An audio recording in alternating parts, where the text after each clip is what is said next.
how can you ask a question in a lecture where you don't even understand what the lecture is about? I noticed there are some Indians in my class. They were asking technical questions. I was wondering, I'm lost. I don't know what this guy is saying. How come they know what to ask?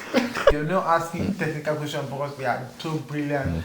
They're just asking questions or past questions that they couldn't answer themselves. You know what's up, guys? So John and I were talking, and I really wanted to record this session because it's like, how can you ask a question in a lecture where you don't even understand what the lecture is about, you know? So I have to set it up. Let me what I was explaining. Yeah, give us the gist. So when I came to Germany my first week, I went to my lectures. The first 2 days I was catching up with the lectures because it's similar to what I did in the university back in Nigeria. Okay. But to my surprise, after the second lecture, we are done with like that course for 2 days. What I did in the whole of my 5 years in back home. Yes, in my bachelor's. So in 2 days we covered everything. Fair enough. For the first 2 days I was feeling, oh yes, I'm catching up, it's fine, I'm comfortable. So after the third day, I was lost. Completely lost. Everything was foreign to me. I was just hearing words and definitions like familiar words, familiar letters. It wasn't familiar anymore. You've passed the level of what the Nigerian education is. Normally when you're coming to Germany or you're going abroad, they'll tell you white people, their school is easy. You just have to heard that before? Just go to lectures. Me, I definitely heard it before I came. Okay. That everything is easy abroad. I see people are passing. It's easy. Contrary to that. Yo, it's not easy. During my third lecture, I was just lost. Yeah, 100%. Especially for this particular course. Yeah. So I was lost throughout the third, fourth, fifth. I was just there sitting down. But I noticed there are some Indians in my class. They were asking technical questions. I was wondering, I'm lost. I don't know what this guy is saying. How come they know what to ask? Right? You know, it's like you don't even understand what the subject is all about. Yeah. How can you even ask questions? Yeah. Like, how do you even know what to ask? I don't even understand what they are asking, and the lecturer is explaining to them. So I was just, oh my. So what did you understand at last? So I didn't even realize this till my second year when I became friends with some of the guys. Guys are my friends now. Yeah. Till today we still talk all the time. They are all nice people, but then we're not close. So after that, my second year, became friends. Okay. Now I understood how their pattern was. So what they do is they have a network of past seniors or past people that have gone through the courses. They have a group that they give them all the information from past courses and past years. Okay. So they have all the past questions, all the questions that they need to ask in classes, all the experimental project reports. They have it all for, let's say, 6 years. Bro. So they have a group. 1, 2, 3, 4, 5, 6. They have it in a lot of materials for 6 years, but we Nigerians, we don't have that structure, so we don't know. So when I became friends with them, I was getting those information. So what I realized at my second semester was, my second year was, all the questions they were asking in class during our first year, it wasn't questions they knew. They were not asking technical questions because they are too brilliant. They were just asking questions or past questions that they couldn't answer themselves. So if they go through past questions and any question that none of them can answer, say this is the right answer, they bring it to class. Give us the answer. Ask the lecturer gives them the answer. But unbeknownst to us, I was thinking, come on, how do you even know how to ask this? I don't understand. Again, I mean, it's like it makes you feel like I don't even understand what they're talking about. Yeah, how can I ask? Somebody is asking this kind of technical question. What are you even asking? I was just lost in the lecture. But in my second year, now I understood what those guys were doing. They were not asking questions because they're so intelligent or technical. No. They were just asking questions for the lecturer to answer their past questions. So they can rehearse and come and pass the exams. Beginning of the semester, they already have all the answers for like 3 years worth of past questions. Up front. 3 different exams. So what happens in my institute is, it's not like they are repeating questions. It's just similar structure of questions, just maybe they are changing numbers and changing the solution. But if you are familiar with it, then you know exactly then it's easier for you to pass. For you to write. So you don't have to write, let's say they say define something. You don't have to start defining it with words. There are some questions you just have to write the formula and then you are good to go. You don't have to waste time writing long words, explaining nothing. So they already have those past questions ready for before you. The semester starts. So they already have, let's say, 50% of their exam passed. Because 50% is going to be repeated questions, not similar. It's still going to be technical. You still have to know it.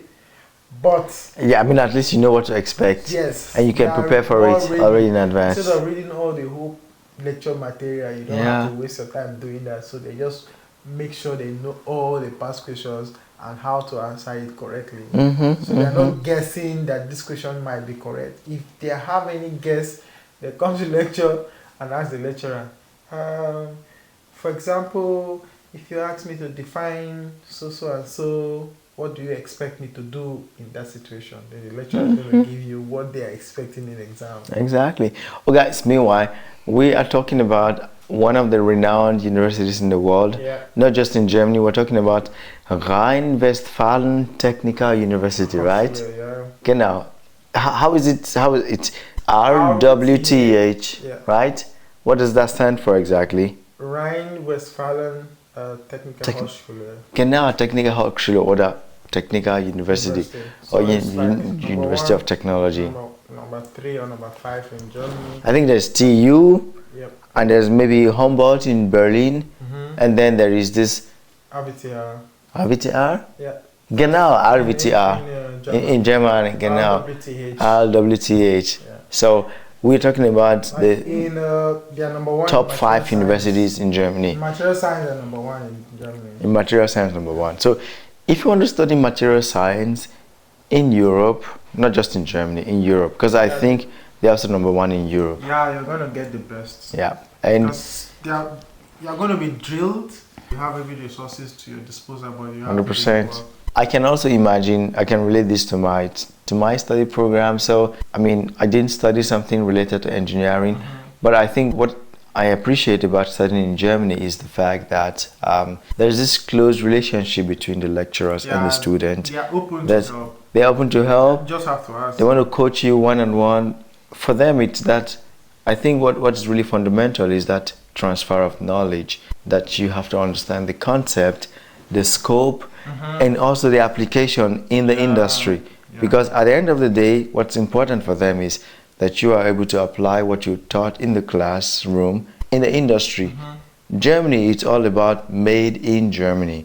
Whether it's industry, hospitality, medicine, whatever, they are all about maintaining that standard in delivery, whether it's production, service, whatever. But if it's coming from Germany, it has to be the best. And this cuts across the teaching system as well. So it's the standard is already set there. So it's like, you know what you know, but there is what you have to know. Again, to my surprise, when I came to Germany, the first time I came, I was thinking masters in Nigeria, people don't go. They just go to few lectures and they are working. But here it's like a full-time. It's full-time. I was going to lectures from Monday to Friday, 8 to 6. 6 p.m. Yes, at least for my first semester. Okay.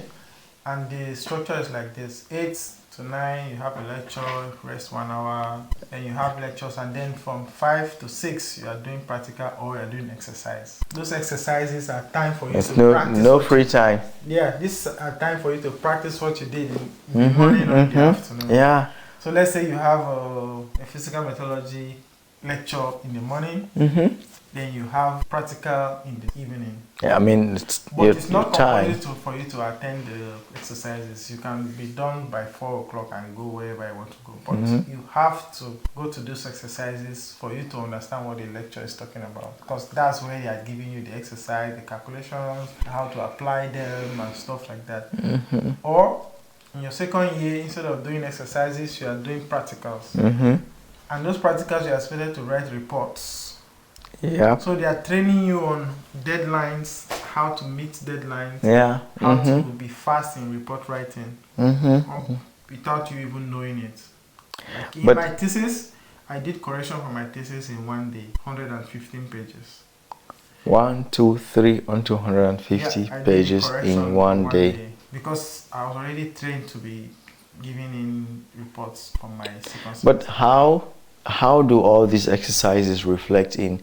I mean, now you have your first job, your first professional job. Do you think all these trainings actually helped you in like helping of course, landing this job? Even from your interview process, you can already see that you can explain better what you can do. Report writing comes natural to you. So whenever somebody say report writing, you know exactly what to do. Introduction, body, exercise, results, conclusion. It become our standard process for you already. Standard process for you. So that is going to be easy for you. Because writing a 10-page result report is going to be a piece of cake. But if you don't have that training, then you are worried about how I'm going to write this report. But since you are prepared for it, like I said, my thesis, I did the correction one day and it was 100 and something pages, and I had to go through each page to see corrections. Yeah. There was a time I was doing 3 reports a week. Wow. Because some are new reports, others are corrections from last week or 3 weeks ago. So you are swamped with things to do. Correction.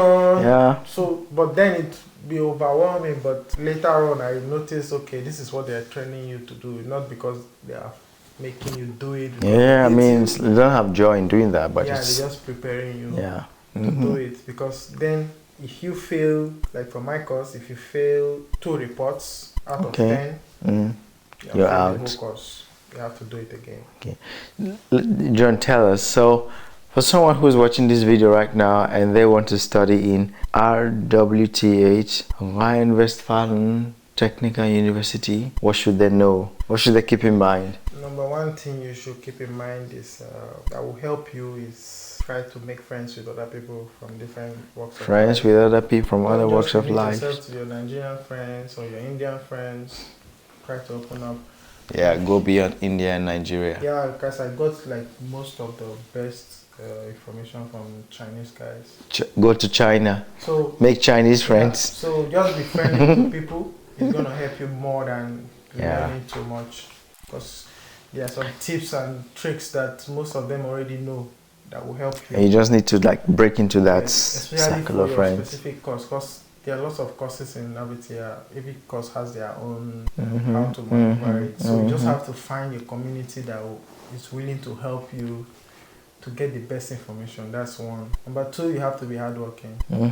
There's nothing, it's not going to come cheap for you. You have to work hard for it. You have to be in the library, ask questions. Don't be scared to go to your professor and tell them you don't understand the class. They will try their best to explain to you privately. Or they will refer you to like their PhD student. 100%. So, but to me, the most important thing is your network. Make sure you have that communication with your colleagues in class, especially people from other walks of life. Everybody are looking for information to make study groups. It helps. You might not know it at that time, but it helps. Like most of my friends, then I have friends from Turkey, friends from Mexico, US. Turkey, Mexico, US. Lots of Indian friends. Chinese friends.